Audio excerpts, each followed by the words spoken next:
Most people see a man like Ray Cutter and they make their judgment before he finishes pulling out a bar stool. They see the patches. They see the scarred hands. They see someone to avoid. But on a Thursday night in October, in a bar at the edge of Harlan County, Kentucky, a 28-year-old with a tight button-down and a loud laugh looked across the room at Ray Cutter and saw something he'd never been taught to recognize. He saw an old man. He saw someone slow. He saw an easy mark. What happened next would remind every person in that bar, and every person who would hear about it for the next 30 years, that some lessons cost more than others, and that the most dangerous men in any room are the ones who don't need anyone to know it. The rusty nail sat at the bottom of Route 119 like it had grown there out of the coal dust, which maybe it had. It had been there longer than the new highway and longer than the feed store that burned down in 1987 and longer than most of the men who drank in it.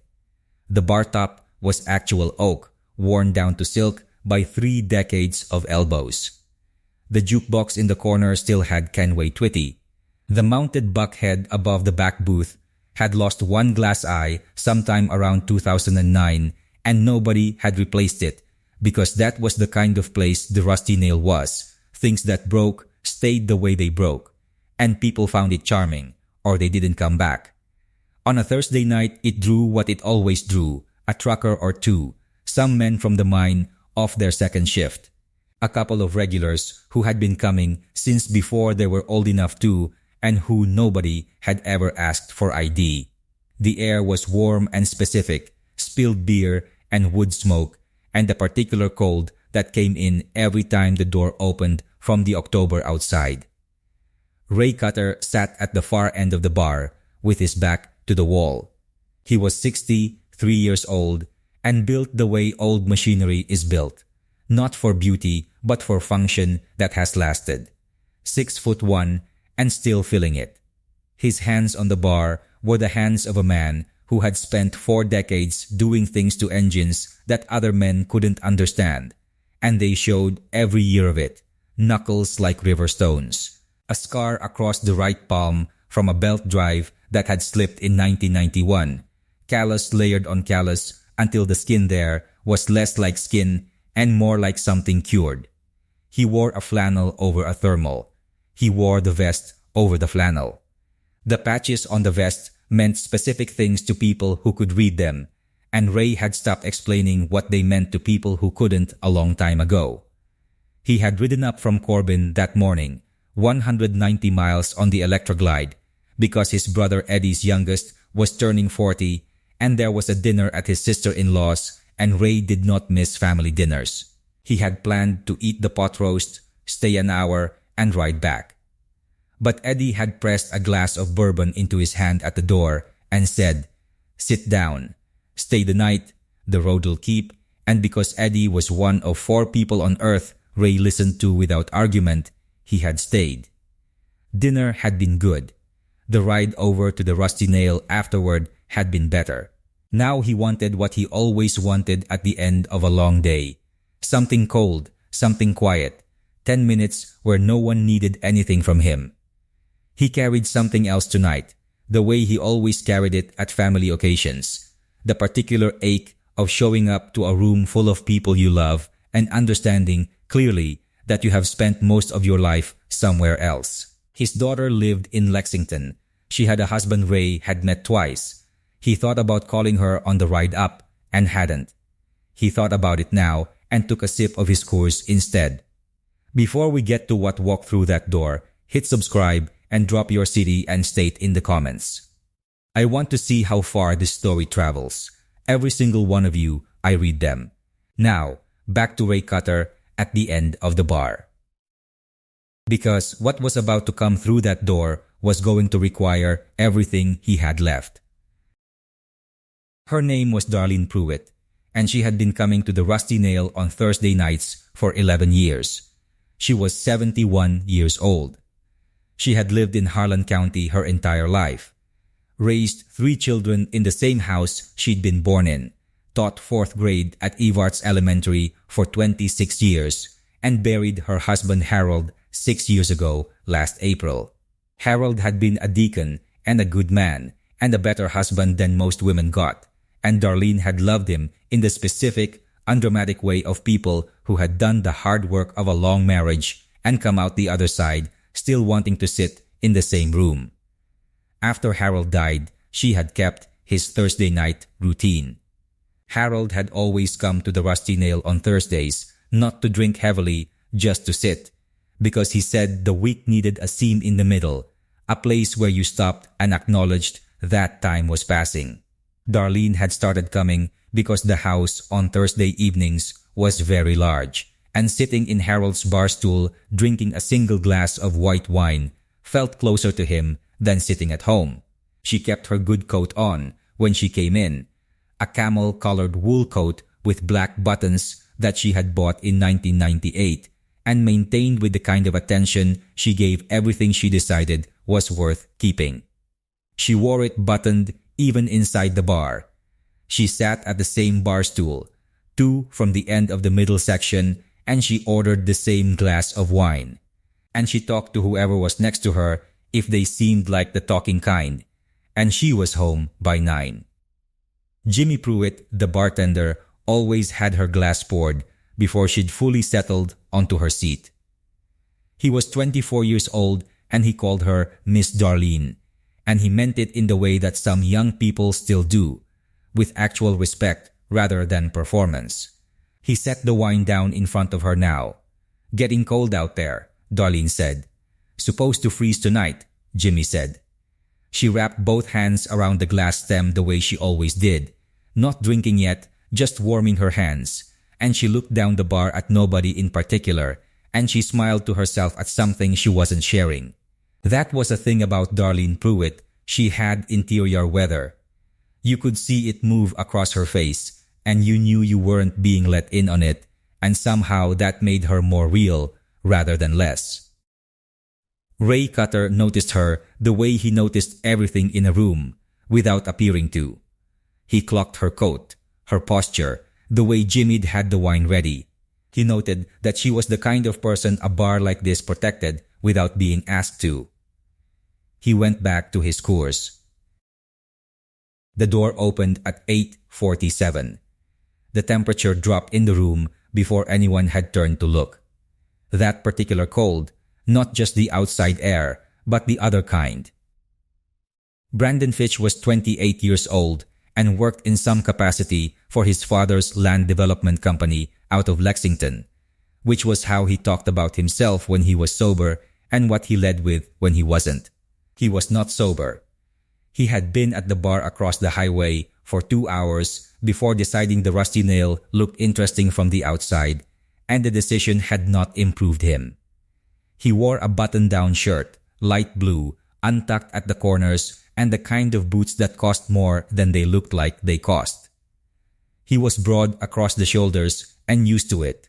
He moved into rooms like he was confirming they'd been waiting for him. He came in with a friend, a younger man, quieter. The kind of quiet that was specifically the quiet of someone who had learned to wait and see which way things went before committing. Brandon Fitch scanned the bar in 4 seconds. His gaze moved from the truckers to the miners to Jimmy behind the bar to Darlene sitting with her wine and her good coat, and then to Ray Cutter at the far end, and something in his expression shifted when it got to Ray. Not fear, not respect. Calculation. He settled onto a bar stool 3 down from Darlene and ordered 2 whiskeys without looking at the bottle. For a few minutes, he was only noise, loud laugh, louder story, a slap on the bar that made the glasses jump. His friend smiled at the appropriate moments. The truckers did not turn around. Then, he looked at Darlene. "Hey," he leaned toward her. "What's a coat like that doing in a bar like this?" Darlene looked up. She had been a 4th grade teacher for 26 years. She knew exactly what she was looking at. "I beg your pardon," she said. It was not a question. "The coat," he said. "Nice coat. Doesn't really fit the establishment." He looked around to see if anyone was appreciating this. His friend looked at the bar. "The coat is fine," Darlene said. Thank you. She looked back at her wine. Ray Cutter had not moved. Brandon Fitch was the kind of man who read courtesy as weakness. It was the thing about him that no one had ever corrected, because the correction would have required someone willing to pay the social cost, and most people calculated that cost and looked elsewhere. He'd been doing the same thing since high school, and it had always ended the same way, the other person backing down, looking away, finding somewhere else to be. It had made him certain about something that was not true. He ordered another whiskey.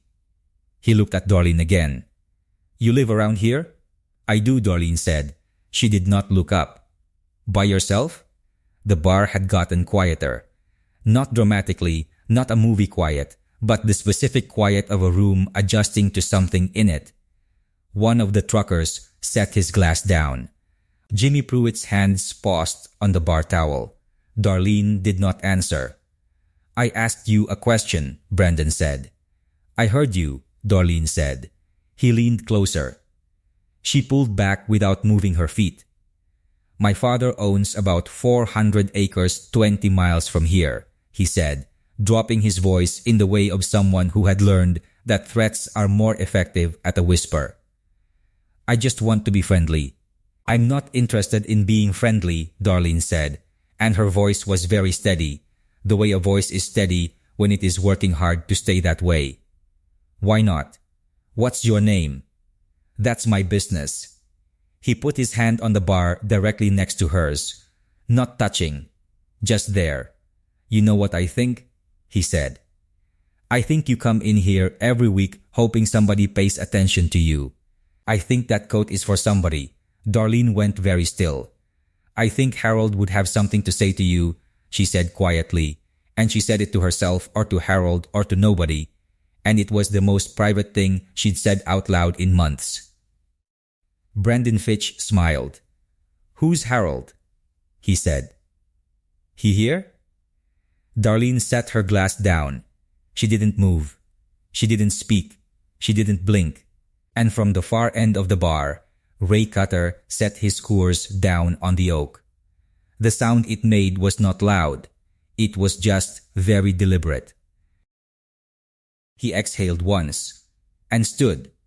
He stood the way large, patient things stand, not sudden, not theatrical. The booth seat didn't creak because he wasn't sitting in a booth. He stood from his bar stool and his full height came with him all at once.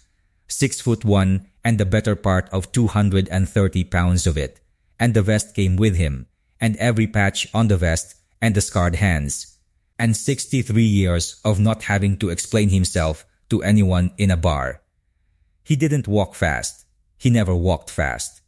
He walked the way machinery moves when it's been properly maintained, with a specificity of purpose that was its own kind of authority. He came down the bar toward Brandon Fitch the way weather comes, not rushing, just arriving. He stopped, exactly far enough away that it wasn't violence yet. For 4 seconds, nobody said anything. Evening, Ray said. Brandon Fitch turned on his bar stool. He looked up at Ray. He looked at the vest. He looked at the patches. Some animal part of his brain sent a message that reached the rest of him too late. This doesn't concern you, old man, he said. Ray looked at him without particular expression. She said she wasn't interested. Ray said. We were having a conversation. She said she wasn't interested. Ray said again. The same 7 words, the same flat register. Brandon Fitch stood up. He was not short. He was broad across the shoulders, and he had the particular posture of a man who had calculated that standing up was still a winning position. I don't know who you think you are, he said, but you should sit back down. Ray looked at him a moment longer. Is that right? Ray said. It was not a question. Brandon Fitch looked at his friend. His friend was studying the bar. He looked back at Ray. My father knows Sheriff Bledsoe, he said. Personally, so whatever you're thinking, old man, Bledsoe's a good man, Ray said. Tell him, Ray Cutter said hello. Something moved across Brandon Fitch's face.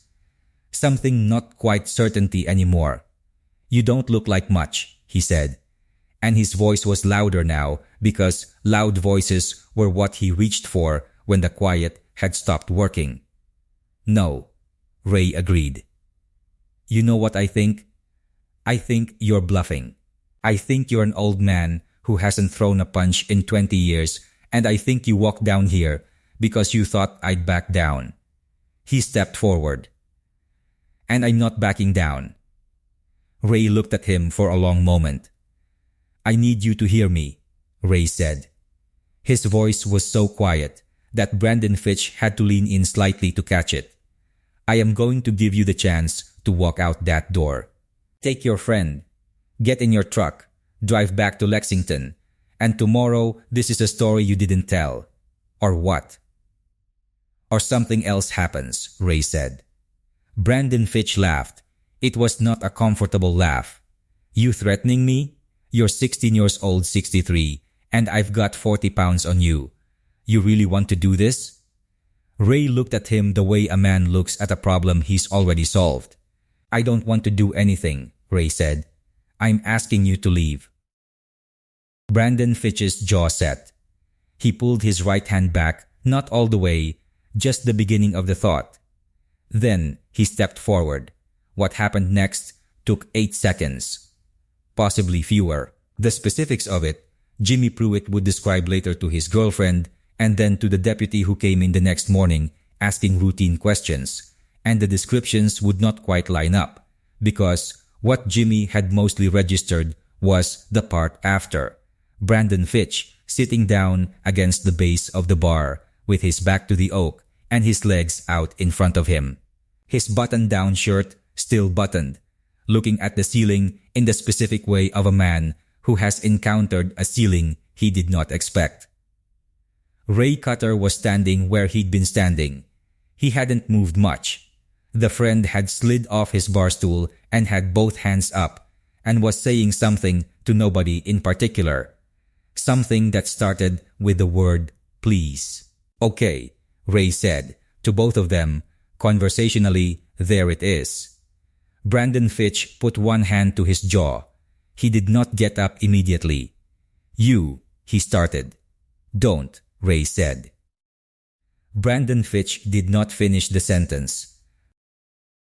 From outside, far down Route 119, a sound began to rise.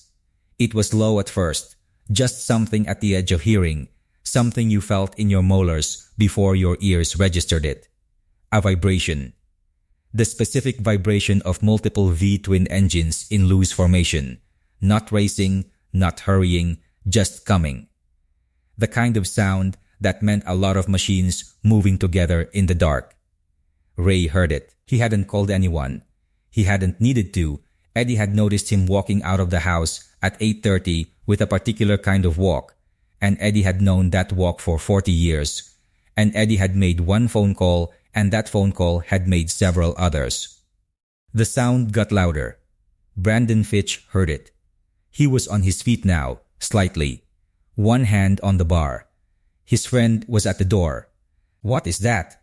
Brandon said. Not to Ray. To the room. Nobody answered. The windows of the Rusty Nail began to fill with headlights. Not one. Not three. Many. They moved across the glass from right to left in a slow procession, each one followed by another, filling the parking lot outside with the specific light of multiple halogen beams catching chrome. 47 bikes. Eddie had said later that they'd gotten the message around 9 and the lot had been full by 9:20. The engines killed, one by one. The silence that replaced them was enormous. The silence of 47 machines stopping at once. The silence of 47 men choosing not to speak yet. Darlene Pruitt, who had not moved from her bar stool, heard it.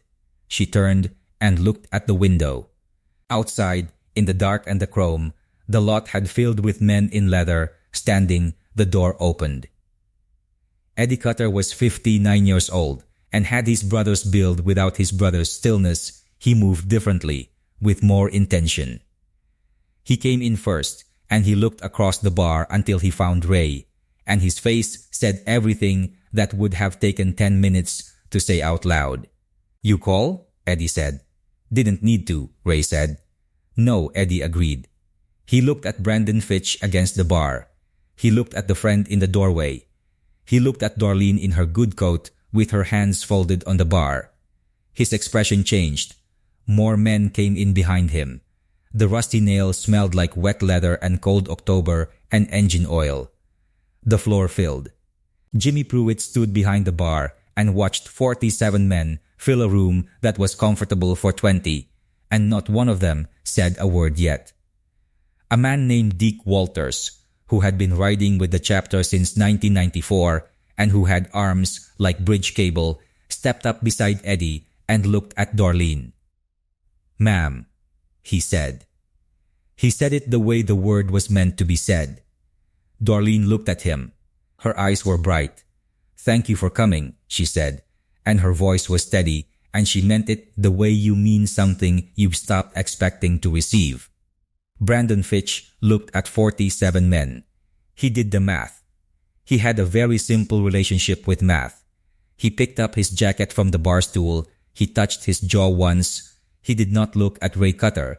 He walked out. His friend was already outside. Nobody watched them go. Nobody needed to. The sound of a car starting in the parking lot. Headlights sweeping the window. Gone. Eddie Cutter looked at his brother. "Buy you a Coors?" he said. "You can try," Ray said. Deputy Clint Markham drove out to the Rusty Nail at 11 at night on a report of a disturbance and found 47 motorcycles in the parking lot and no disturbance. He walked inside and found a bar full of men in leather and a 71-year-old woman in a camel coat at the center of it, finishing her wine, and a bartender who told him with a straight face that everything was fine. Brandon Fitch did not file a complaint. His father, it turned out, did know Sheriff Bledsoe. Bledsoe, it also turned out, knew Ray Cutter. He made a call the next morning. The call was brief. At 9:15, Darlene Pruitt put her coat on and buttoned it. Ray Cutter was already standing. "You need someone to walk you out?" he said. "I've been walking myself out of this bar for 11 years, she said. "Yes, ma'am," he said. She looked at him for a moment. "Not long. Harold would have liked you," she said. Ray Cutter nodded once. He did not say anything about that, because some things do not require a response. He stood and watched her walk to the door with her back straight and her good coat on and her glass of wine not quite finished. She always left a little, he'd noticed. The way you save the last of something good. The door closed behind her, 47 men in the bar. The jukebox playing something low. Outside, the sound of a single car pulling out of the lot and heading home. Ray picked up his Coors. Eddie slid onto the bar stool beside him. "You all right?" Eddie said. "I'm fine," Ray said. 8 seconds, Eddie said. "About that," Ray said. Eddie nodded like that was the end of the story, which it was, and it wasn't.